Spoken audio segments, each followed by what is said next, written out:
జననేత ముఖ్యమంత్రి వైఎస్ జగన్మోహన్ రెడ్డి జన్మదినాన్ని పురస్కరించుకొని ప్రకాశం జిల్లా నాగులొప్పలపాడు గ్రామంలో వైఎస్ జగనన్న ఫౌండేషన్ అధ్యక్షుడు వార వీర్రాజు ముఖ్యమంత్రి వైఎస్ జగన్మోహన్ రెడ్డి జన్మదిన వేడుకలు అంగరంగ వైభవంగా నిర్వహించారు. నాగులపాడు బస్టాండ్ సెంటర్ నందు డాక్టర్ వైఎస్ రాజశేఖర్ రెడ్డి కాంస్య విగ్రహానికి పూలమాలలు వేసి నివాళులర్పించారు. అనంతరం వైఎస్ జగన్మోహన్ రెడ్డి జన్మదిన కేక్ను వైఎస్ఆర్ కాంగ్రెస్ పార్టీ కార్యకర్తల మధ్య కట్ చేసి పుట్టినరోజు శుభాకాంక్షలు తెలియజేశారు. తదుపరి మెగా మెడికల్ క్యాంపు నిర్వహించారు. జగనన్న ఫౌండేషన్ వ్యవస్థాపక అధ్యక్షులు వార వీర్రాజు మాట్లాడుతూ వచ్చే ఎన్నికల్లో ముఖ్యమంత్రిగా జగన్మోహన్ రెడ్డి గెలుపొంది మళ్లీ ఆంధ్రప్రదేశ్ రాష్ట్రానికి ముఖ్యమంత్రిగా రావాలని, రాష్ట్రం అన్ని రంగాల్లో అభివృద్ధి పదంలో కొనసాగాలని తెలిపారు.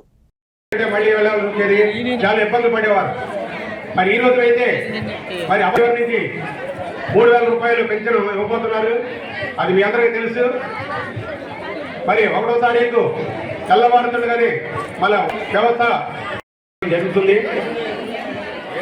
ఆ విధంగా మరి సేవ చేస్తూ మరి మన డైనమిక్ నుండి మన ముఖ్యమంత్రి గారు వైఎస్ జగన్మోహన్ రెడ్డి గారు చేస్తున్నటువంటి సంక్షేమ పథకాలు కానీ, అభివృద్ధి పథకాలు కానీ మరి ప్రజల్లో తీసుకెళ్లి పార్టీకి మరి రేపు రాబోయే రోజుల్లో ఘనమైన విజయం పొందాలనే ఉద్దేశంతో మరి గ్రామాన తిరుగుతూ మరి జగన్ మన పెద్దలు మన